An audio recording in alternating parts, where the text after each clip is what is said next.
Hello, everybody. Dr. Ben Edwards here. Welcome to another episode of You're the Cure. We're continuing with Ag Month, I think is what we're doing now. There's so many great, amazing guests to bring on, and I've got one today, Dr. Alan Williams.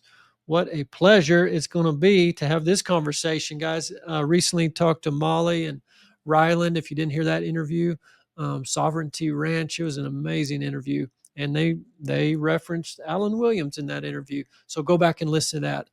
And on our website, you can go find the podcast page, all the archived previous shows from over the years, where we've got a whole agriculture section on the podcast where we've talked to a lot of other folks. But, the reason, guys, that I'm so passionate about regenerative ag, just like the body, the body will function like it's designed to function when you put the right inputs into it and avoid the wrong inputs. And so much of the inputs affect the microbiome, our soil, so to speak, in our gut. Trillions of bacteria in the gut, and they do so many amazing things. They're your backup pharmacy. They will produce vitamins, B vitamins, vitamin C, vitamin K, so many things. They help break food down. 94 different strains of gut bacteria that break down gluten. But there's bacteria that break down all the other things, oxalates and phytates and nightshades and all these things that people, could be reacting to and think they need to avoid. A lot of time it's because the microbiome's not diversified enough. We've destroyed our microbiome. PPIs, proton pump inhibitors, those are the acid blocking drugs, destroy the microbiome. Of course, antibiotics do. But I read a study, even non-antibiotic drugs, I think it was 25% of all non-antibiotic drugs also impact the microbiome negatively. Stress kills the microbiome because it changes your pH. But so there's this relationship, guys. And even to the point of just the education, your conventionally trained doctor and your conventionally trained farmer, there's a lot of similarities. So there's just such an intimate relationship between our farming, ranching community, the products they produce, and human health. So it's a story today that although agriculture is going to be related to your health as well. And I met Dr. Alan Williams recently in Oxford, Mississippi at the conference there, Need Your Cure. Had a great time with him and his team that were there, had a booth there. I just want to read real quick and then we'll bring Dr. Williams on here. But a sixth generation regenerative agriculture pioneer, world-renowned expert in regenerative agriculture, celebrated for his groundbreaking work in soil health, grass-fed beef production, and adaptive grazing systems. A sixth-generation family farmer, Dr. Williams brings both heritage and innovation to the field.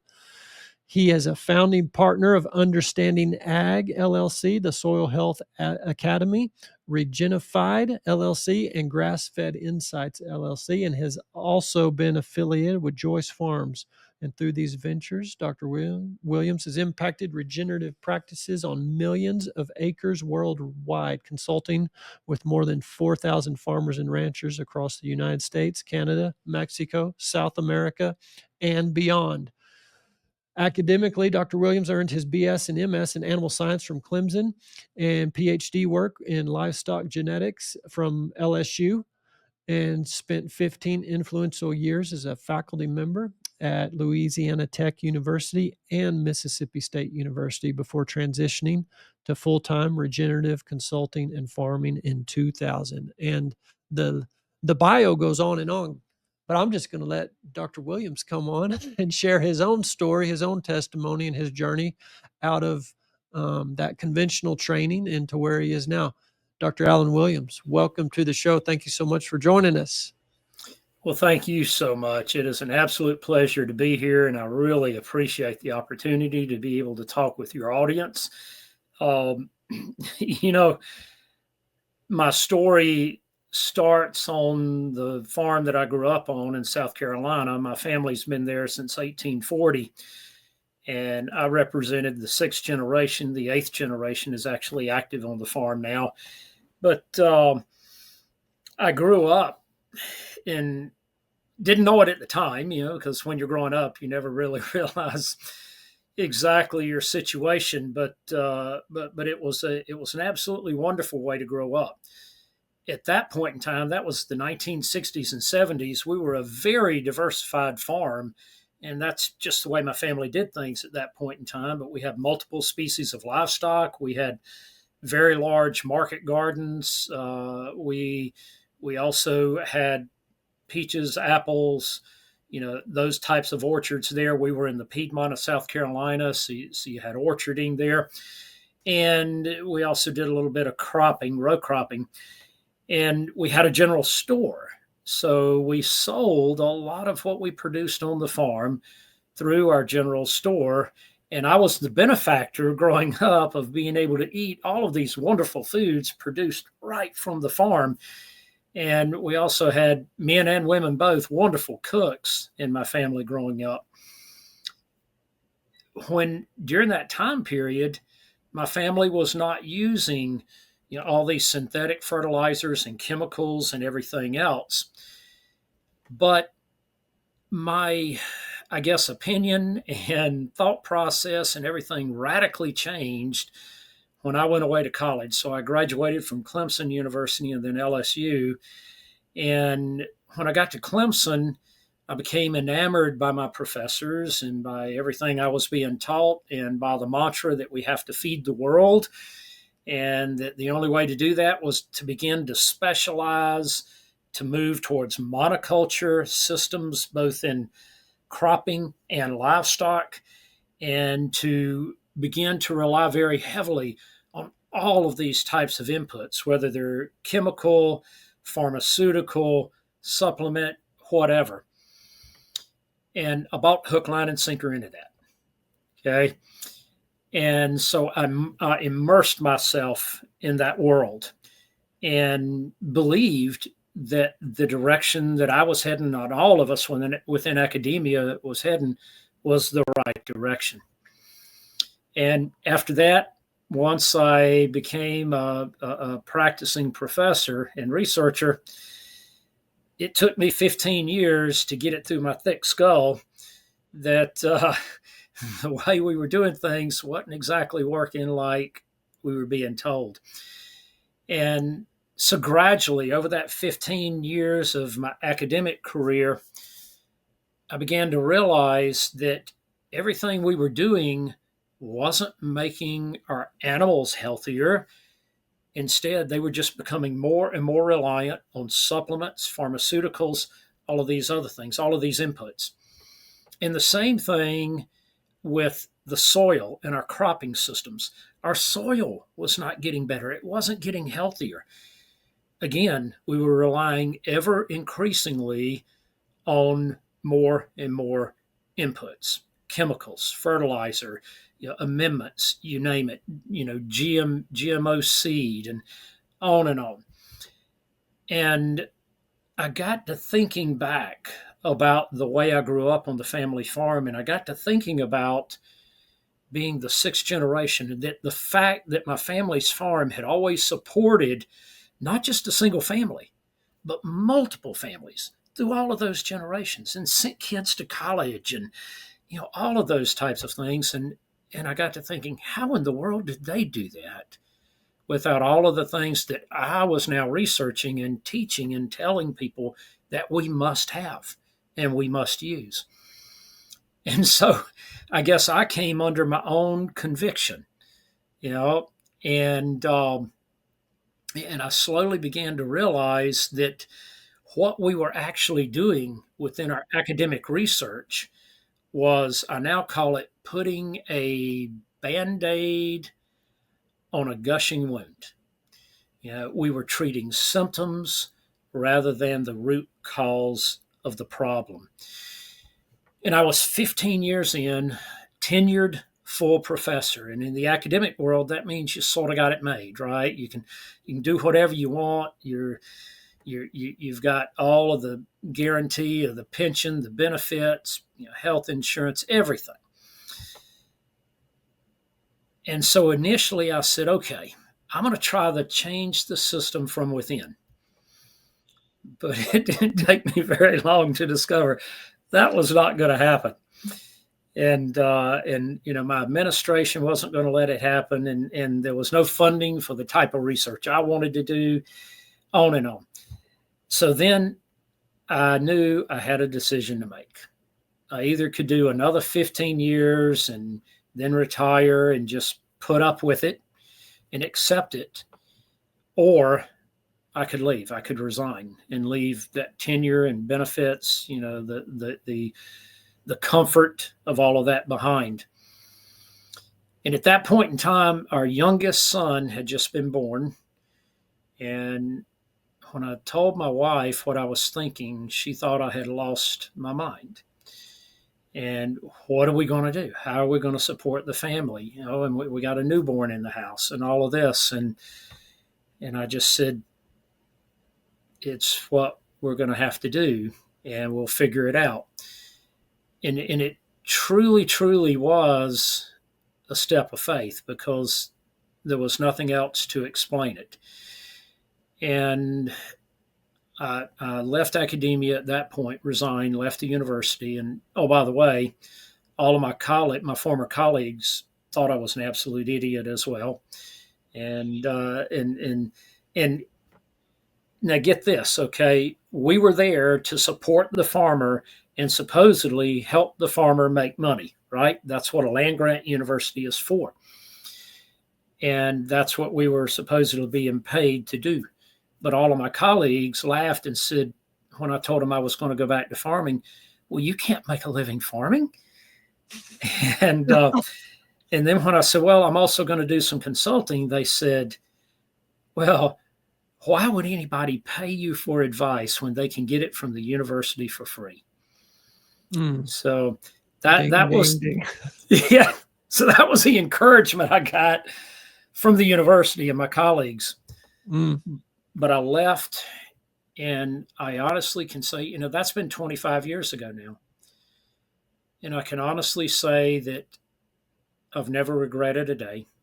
Uh, our God has never let me go hungry and not be able to provide for my family. And I have learned far, far more in the past 25 years than I ever learned in the 9 years I spent in college and the 15 years I spent as a university professor and researcher. And as a result of that, I now call myself a recovering academic. Wow, what a story. Um, it takes obviously a lot of gumption to walk away from that and just going against the grain and against the peers, and of course the financial piece of it, all of it, especially with the newborn on the way. So to talk about those first years, I mean, did you just go right back into farming, or was there certain you know uh, projects that you knew you were wanting to study, or proof of concept kind of thing that you immediately jumped right into? Or how did those first years go? So that's a very good question. And in the 1990s, while I was still at Mississippi State University, I had begun to explore these other ways of doing things, what we now call regenerative. It wasn't called that then, but what we now refer to as regenerative. I began to explore that and what we knew at that point in time, and really dig sort of deep into it. And I knew that to go back into farming, I could not do it conventionally, because again, in the conventional sector, profits were eroding, net margins were eroding, and real equity was eroding, and debt was becoming greater and greater for the average farmer. So I knew I couldn't do that. I would truly be dooming my family if I did. So I knew right off the bat I had to do it very differently.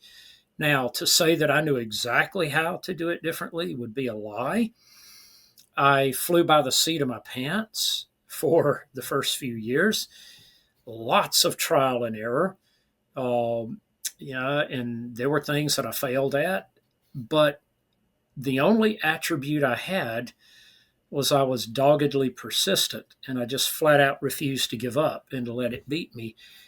And the other, I guess, incentive that I had was I found out when I left the university, my former colleagues had started a betting pool.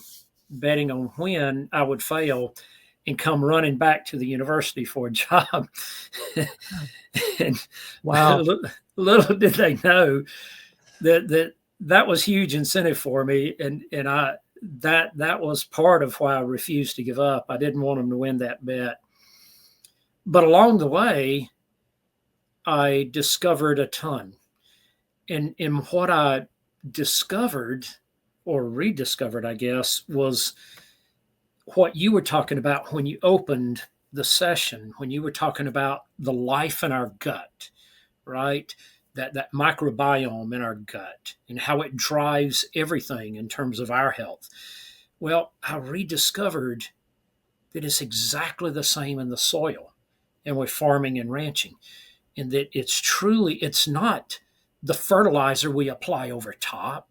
It's not any of the chemicals that we can use, the herbicides and fungicides and insecticides and so forth, amendments, pharmaceuticals. It's none of that. It truly is going all the way back to what God created, that microbiome.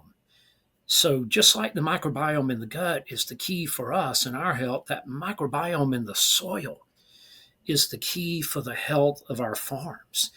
And I began to really study that and dig deep into that, and to then just every day observe what is the result of managing to support, grow, and build that soil microbiome.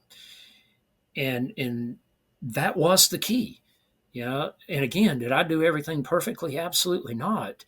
But I learned that if I was truly being the very best steward I could of the creation that we were blessed with, that that was a radical game changer.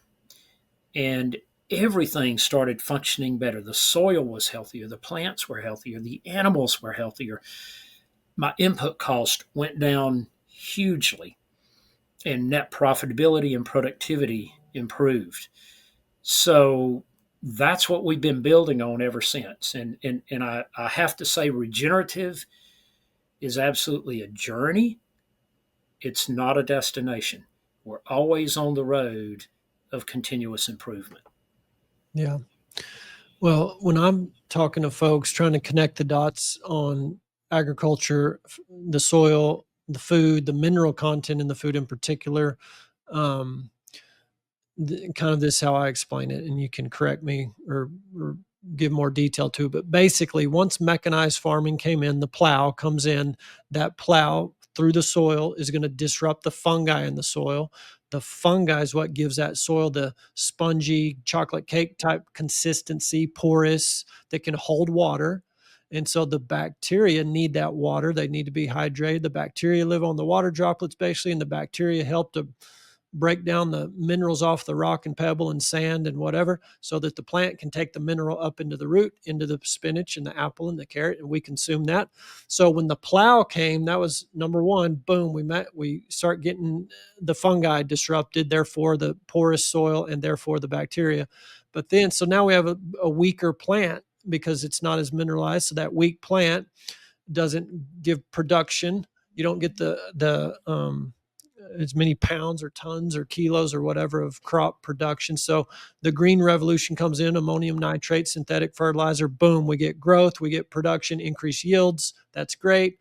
But now we have an imbalance in the mineral and the microbiome in the soil. When you just apply ammonium nitrate alone, it creates this imbalance and overall will weaken the plant. So now if the pests move in, oh, here we go. We got pesticide, herbicide, fungicide to deal with all the pests.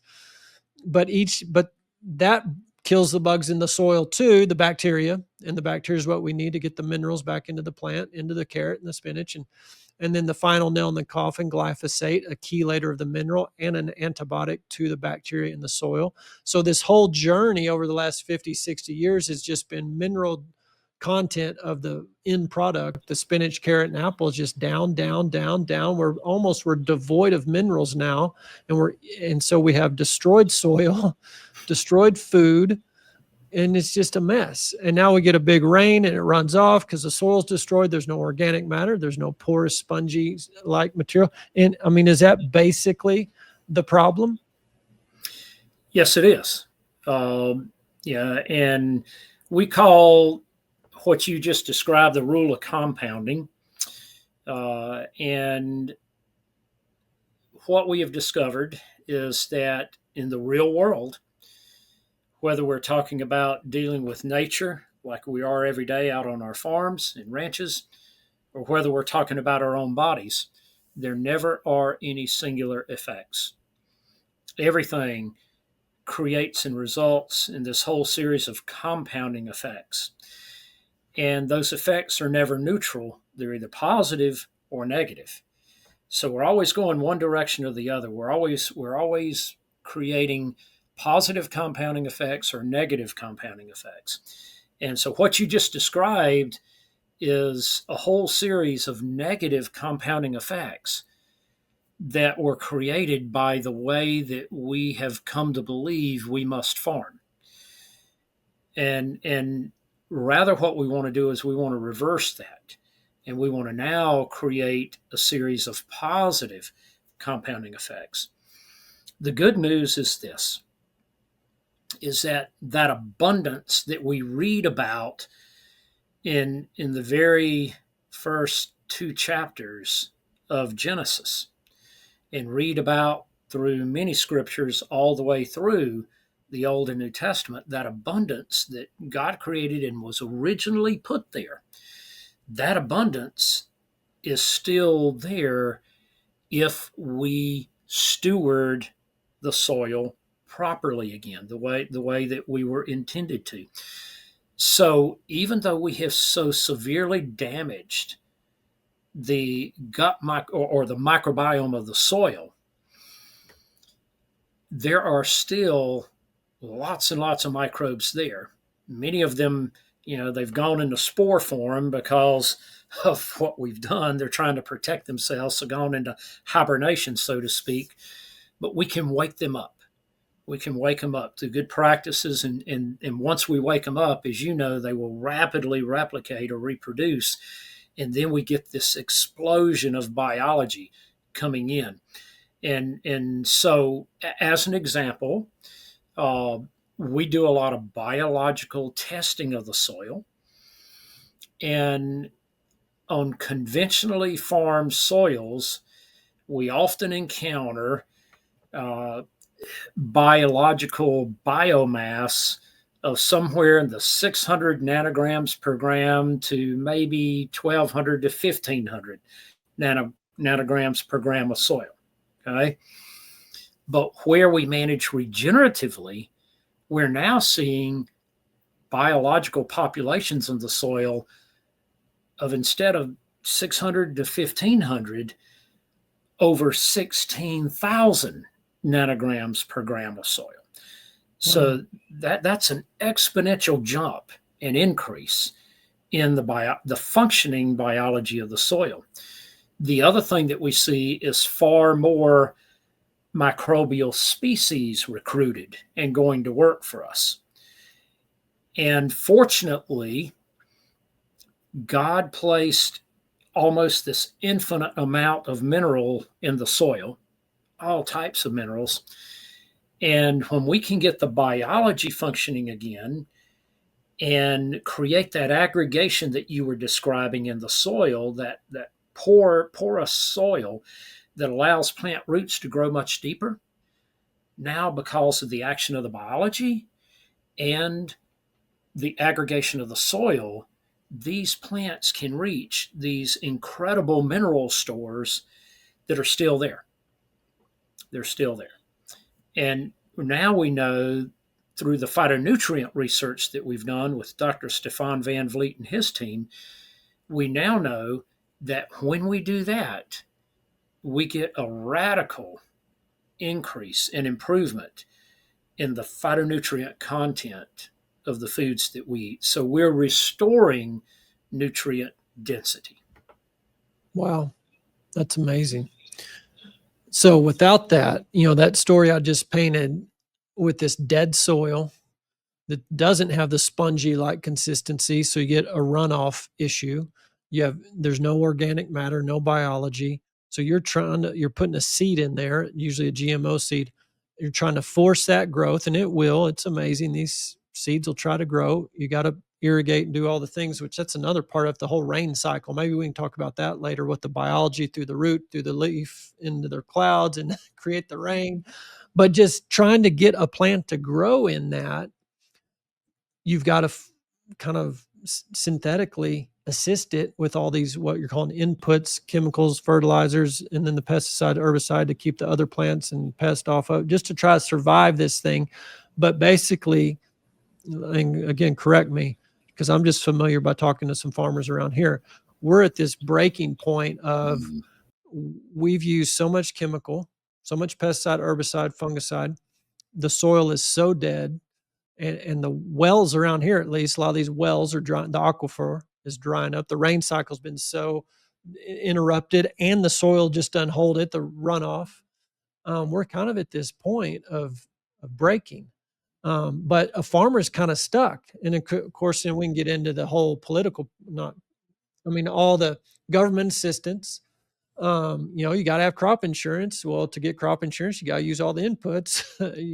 I don't know how all that works exactly, but I know there's an intermingling of basically you can't survive without the subsidy, the crop insurance, all the things, which is not the farmers. I mean, it's a system issue. And this system is just, I'd say, a mess. So maybe we can talk about that a little bit, of that mess, how we got there, what's the way out of that, how can a farmer practically move out of that? Because is that part of what your consulting does? Yes, it is. It's exactly what we do. When we're working with the farmer, that is what we do. And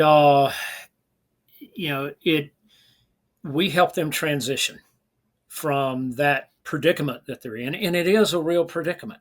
They have become highly reliant on federal crop insurance, on subsidy, on incentive payments, disaster payments, all of these types of things.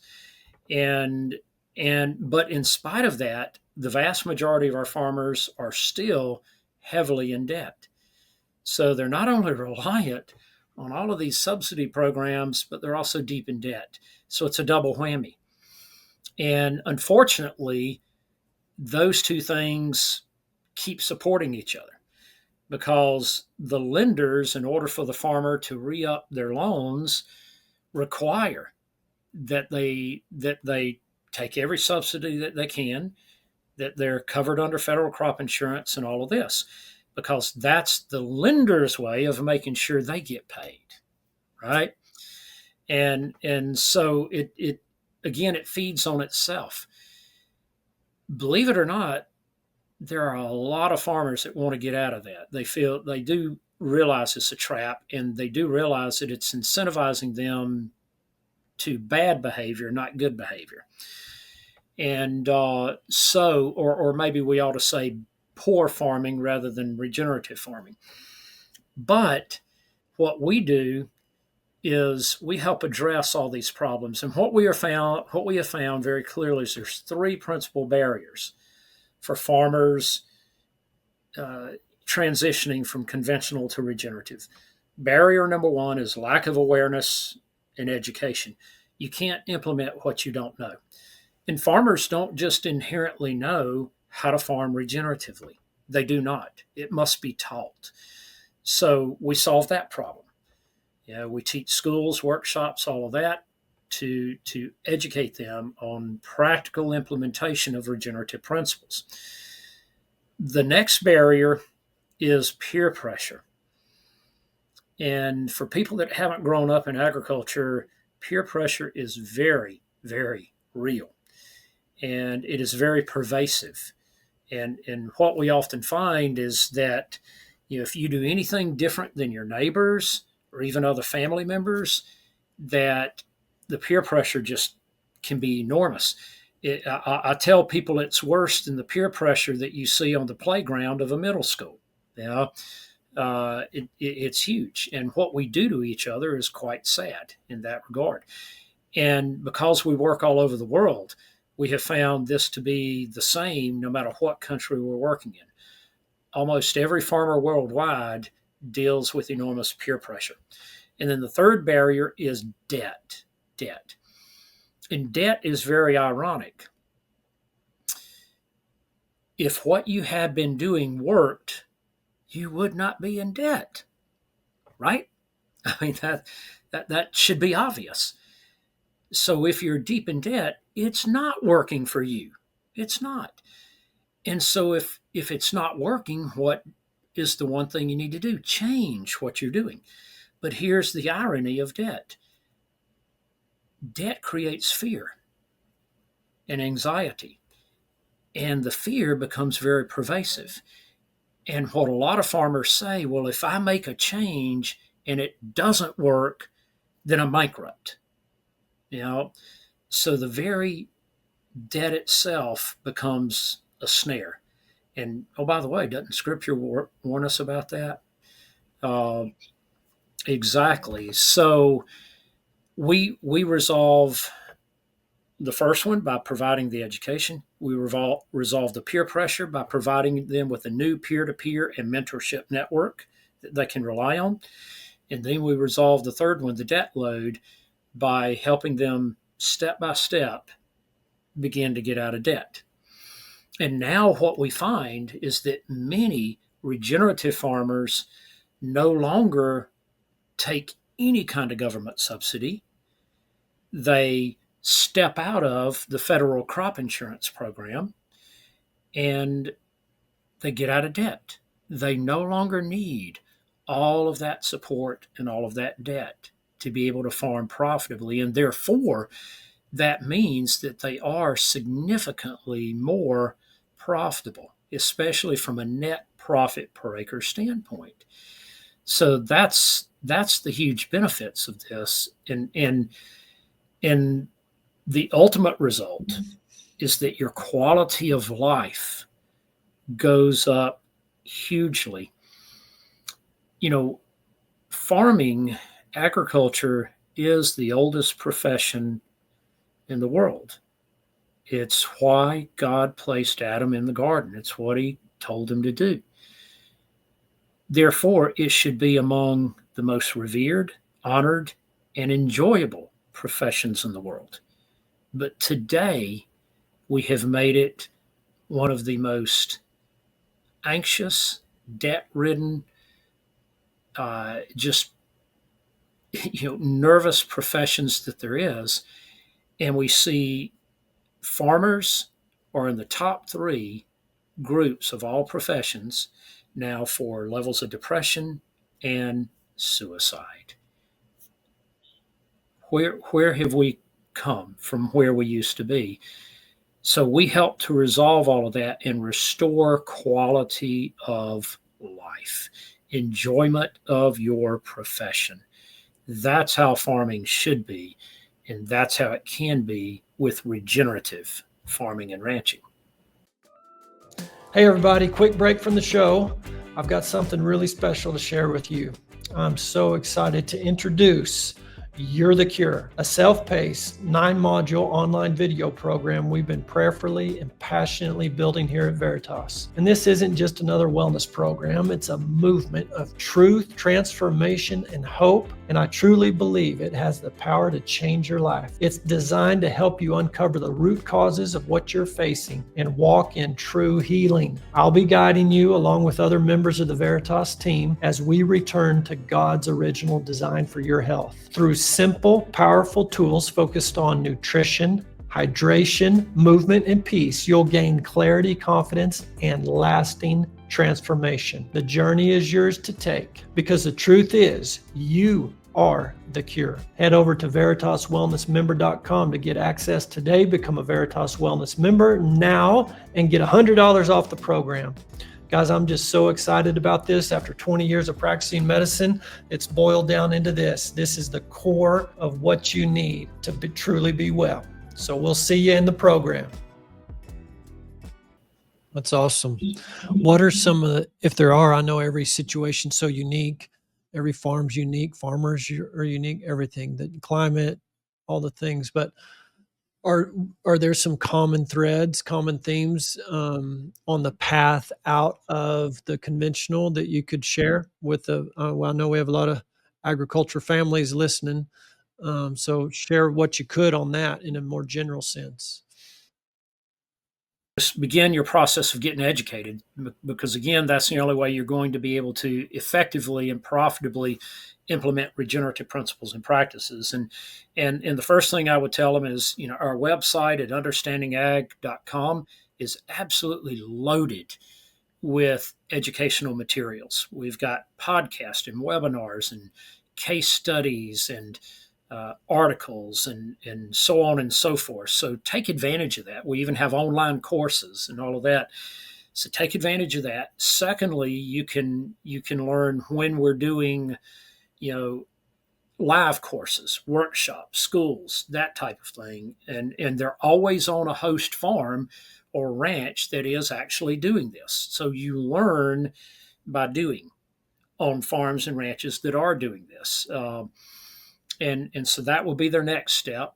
The third step is, we provide individual farm and ranch consultation. We call it the hand holding phase.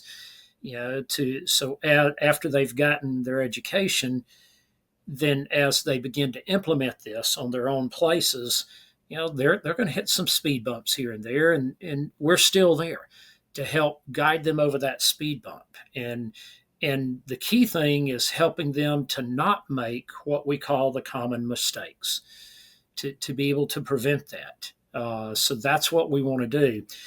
And then we also work with them, as I said, to help provide that new peer-to-peer network and mentorship network.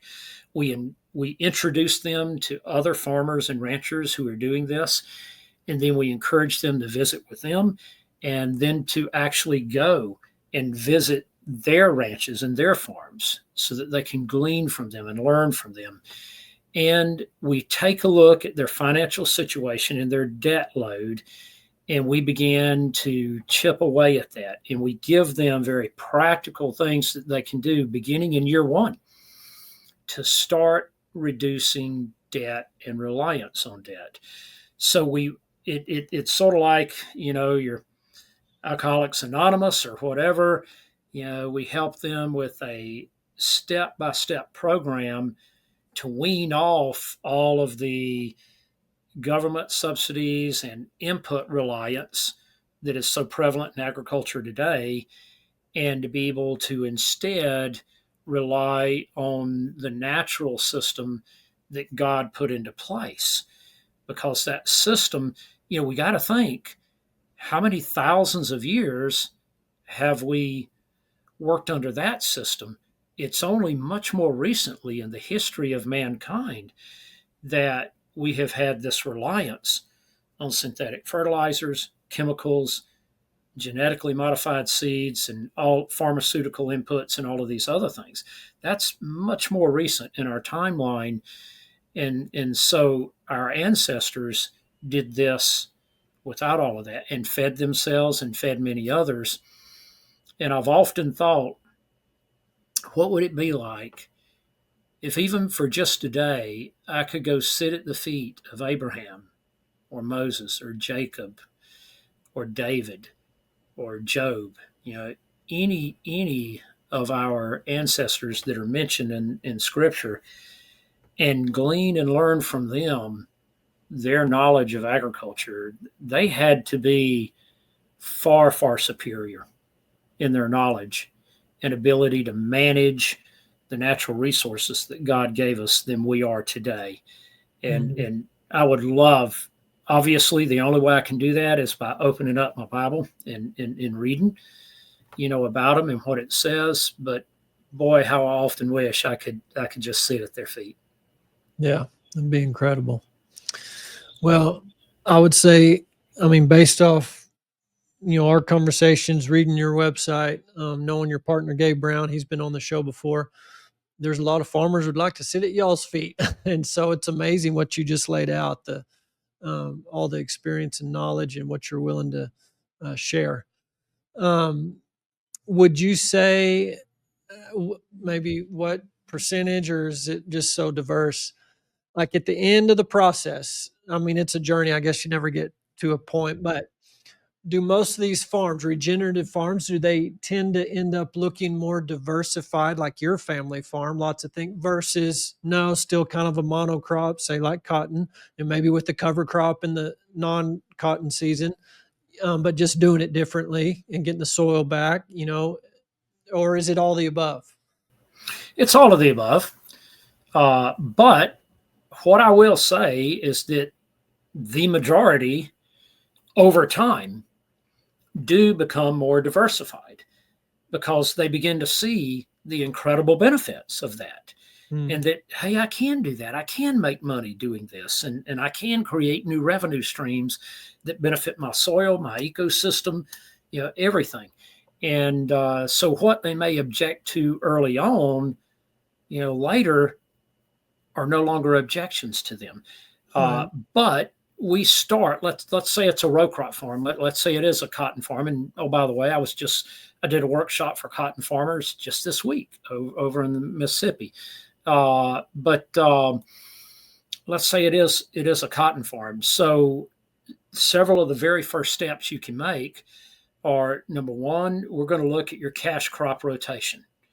Yeah, and you certainly don't want to be doing cotton on cotton or corn on corn, year after year on the same acres. So we look at adding more diversity to the cash crop rotation that they're already doing. And next we look at their level of tillage. So we want to begin to minimize tillage and move them towards no-till. The third is we look at their cover cropping program. Have they been cover cropping at all? And if they have, are they mostly doing a monoculture cover crop? And if so, we want to move them towards a more diverse cover cropping system.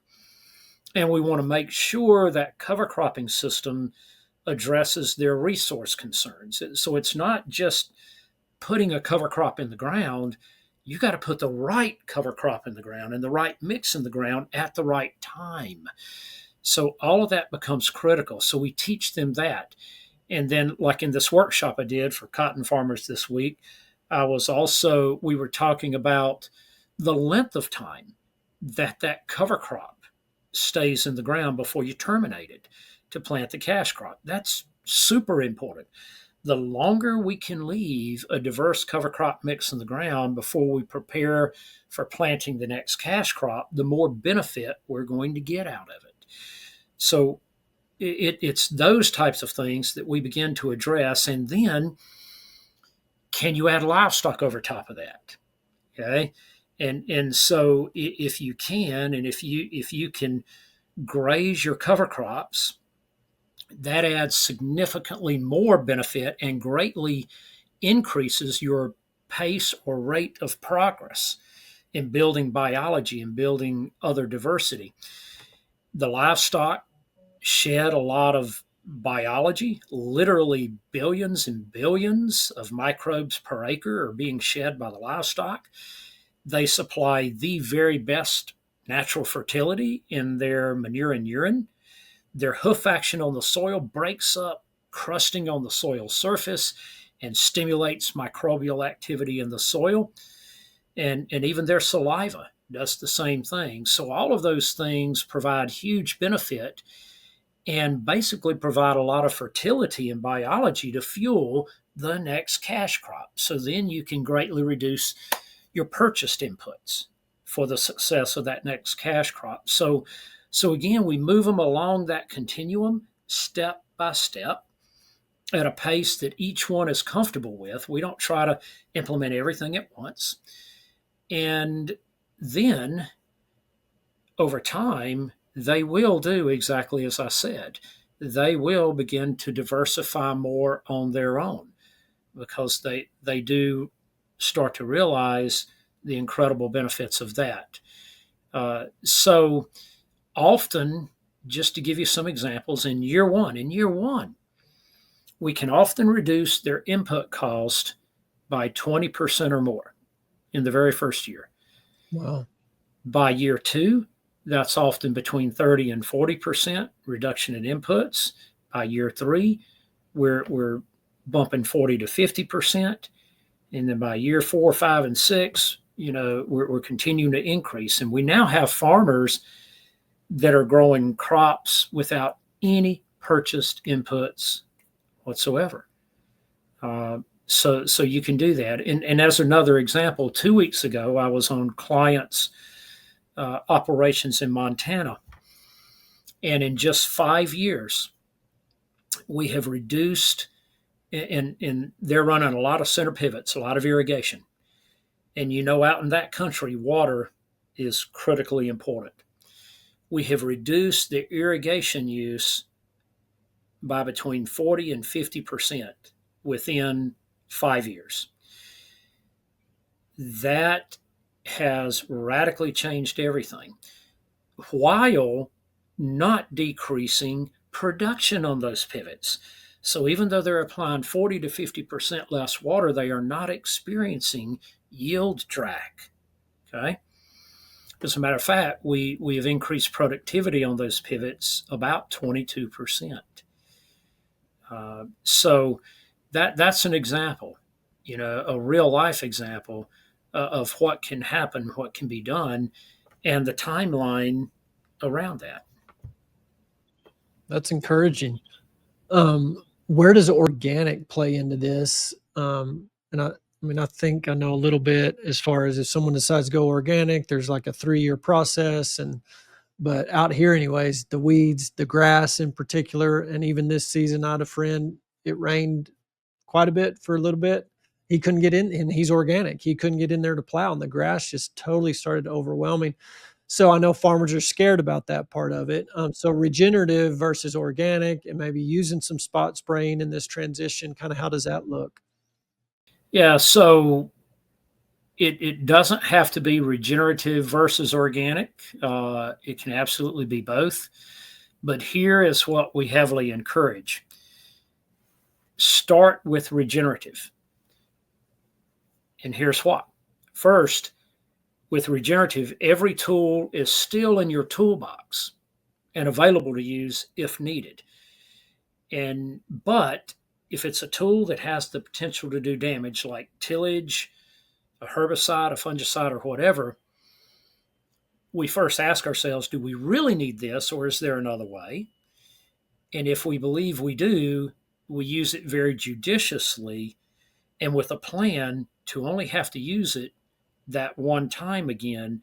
And then we can implement regenerative principles and practices behind that so that we can wean ourselves off of that. So we encourage people go regenerative first. Even if your desire is to be certified organic, start with regenerative, because that is going to build the life in your soil, the aggregation in your soil, and everything, and the diversity that it lacks because you were a conventional farmer prior, right? I mean, if they're making a transition, that automatically means they were conventional to begin with. And if you were conventional trying to go straight into organic, you don't have the life there. It's not there. And the aggregation is not there. And so you're always fighting against yourself even after you become certified organic. You're always fighting yourself. So start with regenerative. And what'll happen is you'll just pretty much automatically become organic.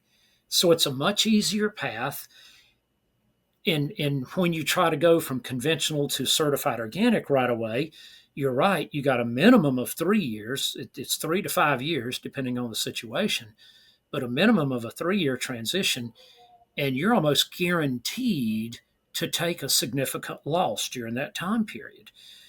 Well, why? If you start with regenerative, you don't have to take a loss in the transition period, even in year one. So often the farms that we work with, even in year one of their transition to regenerative, make more net margin per acre than they were making before.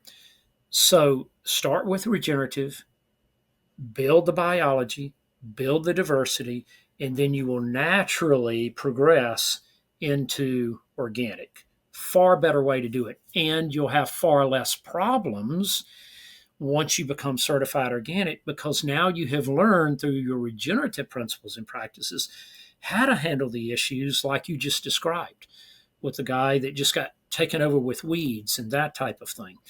I would have expected that, to be honest with you. But if you start with regenerative, you now know how to handle all of those types of situations once you become organic. Could you talk a little bit for the consumer standpoint, for the audience, are there certifications for regenerative where people can be looking for these products, purchasing these products, how to find from that standpoint? Yeah, so very good question. And one of the best certifications out there is Regenified. And it is a very, very exhaustive program, measuring 65 plus different data points. And that even includes phytonutrient analysis. So that's part of that process. And so if they'll look for the Regenified seal on a food product, then they can be assured that it is produced regeneratively, and that those farms and ranches, underwent exhaustive audits. The other thing about Regenified is it allows for the progression, the journey. There is no farm or ranch or piece of ground anywhere in the world today that we could call 100% regenerated. Everything is degraded to a certain extent because of us. And so we don't even know what a 100% regenerated soil looks like, but we know what's better. Okay. We know what's better. Probably like, do we really know what a 100% healthy person looks like? I would say no, we don't. Yeah. But you do know as a medical doctor if they're better, right? Hmm. You can measure and monitor that. Yeah. So just like our personal health is an ongoing journey, so it is with regenerative and with our farms and ranches. It's an ongoing journey. We know what's better. And the Regenified allows for that journey, and it requires the journey. So it's a tiered system. You can't park in a tier and just say, no, I'm happy right here, I'm going to stay here. You must show improvement and progress to the next tier. So that's another huge benefit to the consumer, is that they know that if somebody is regenerative, they're just going to keep getting better and better. So the foods you're buying today are going to be better 5 years from now, 10 years from now, even more nutrient dense, even more uh, nutrient rich, right? And so that's what we want, and that's the reward that we get from that. Unfortunately, with certified organic, and I've been certified organic before myself, you either are or you aren't. And once you become certified, there's no incentive to go any further and to improve yourself anymore. Uh, so you can be a very poor certified organic farmer or a very good certified organic farmer. And to the consumer, there's no distinction between the two. Yeah. Talk a little bit about, we're kind of almost out of time. We have about 7, 8 minutes left. But Etta Hills Farm. And I didn't get to ask y'all at the conference the other day, but I was hearing you talking about, I think you called it a nutrient bomb, maybe a product. Yes. But talk a little bit about that, and anything else you want to from your consulting services, just how do people find you, all the things. Yeah. So, well, first, with Understanding Ag, they can find us through understandingag.com. So, very simple. Look us up. As I said, our website's loaded with material, educational material, and otherwise. And we're constantly updating that with new information, new science, new data. Etta Hills Farm is our personal farm. My son, Chris Williams, and his partner, James Triplett, operate the farm on a day-to-day basis. I'm on the road a lot. I used to be day-to-day, but because of Understanding Ag, I'm on the road a lot, and so they're the ones that actually do the day-to-day.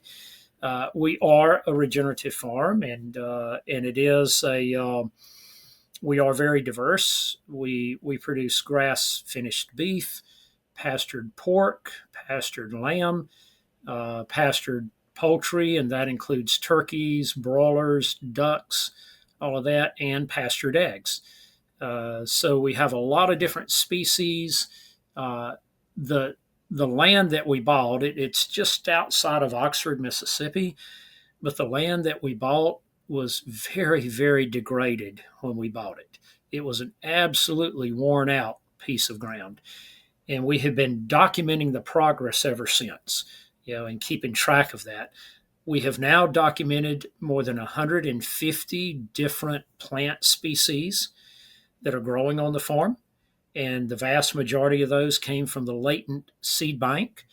And many of them are native species, and many of them are species that the Native Americans once used routinely for medicinal purposes and those types of things. So we have all of that existing on the farm, and all of our species of livestock are moved every day to a fresh paddock so that they can enjoy all of that diversity of plant species that are growing there. And because of that, we also have a thriving wildlife population. So we have an incredible bird population out there, a lot of beneficial insects, including a lot of wild bees and butterflies and all of that. So a lot of pollinators. And we have a lot of turkey, deer, you name it, all there. Wow, that's amazing. So the seed bank, those dormant seeds down in the soil, the mineral bank, I'll call it, all those minerals that God put in there, it's all down in there. It's a matter of who's walking around on top of this thing, making the decisions on stewardship. And it's really our how we see our beliefs and our understanding, our lack of knowledge, all the things on stewardship, same as in the human body. It's incredible, and the quick and rapid restoration when we start seeking the kingdom first, letting the Holy Spirit lead, letting that truth guide us in our decision making. That's absolutely correct. And now we produce one of our products. We call it a nutrient bomb, and it has organ meats in it, which are the most nutrient dense food on the face of the earth. It has regular trim that, like, you make hamburger out of, in it. They're 30% fat, which is absolutely needed for our bodies and our health. And we actually grind entire bone into it, so the bone and bone marrow and all of that is in it. And so it truly is a nutrient bomb. It's absolutely incredible. And I love to eat one every day. We make them breakfast sausage patty size, and I like to eat at least one every day. They are unbelievably flavorful. I don't have to add any seasoning to it whatsoever. And oh, by the way, they also are wonderful for your pets. They're a nutrient bomb for your pet as well. So, take advantage of the incredible foods that God has placed here for us that are produced in this manner, and it's unbelievable what it'll do for our health and the health of our pets. Amen. Well, Dr. Alan Williams, thank you so much. It's been very encouraging. I know there's a lot of farmers who've reached out to me just stressed out, like you mentioned, in the top three for depression, anxiety, stress, suicide, and it's awful. Farming should be an incredible joy. And it sounds like you've figured out how to bring a piece of that back in. So thank you for your hard work, your dedication to the truth, to God's creation and his design and the stewardship of it. Thank you for educating so many people. So guys, I encourage you, if you know a farmer, understandingag.com would be a great resource to point them to, and share this podcast far and wide. It'll be on all the podcast platforms. It'll be on our website, veritaswellnessmember.com. You can hit resources, then podcast, and our podcast page will come up. And under that drop-down menu of subjects or topics, you can find ag, and you can hear a lot of great podcasts. And this is going to be right up there, one of the best we've done. And Dr. Alan Williams' partner, Gabe Brown, right? Gabe's with you at Understanding Ag. Correct. Yes. Yeah. So y'all can go back and listen to that one. Okay. Any last word before we got to shut this thing down, Alan? I just very much appreciate the opportunity. It's been an absolute pleasure, and I greatly appreciate what you do. It takes all of us to be able to create the awareness that we need to. So, thank you for what you're doing to do that as well. Well, you're very welcome. All right, guys. Thank y'all for joining us this week. We'll be back next week with another great show. Y'all be blessed. We'll see you next time. Bye bye.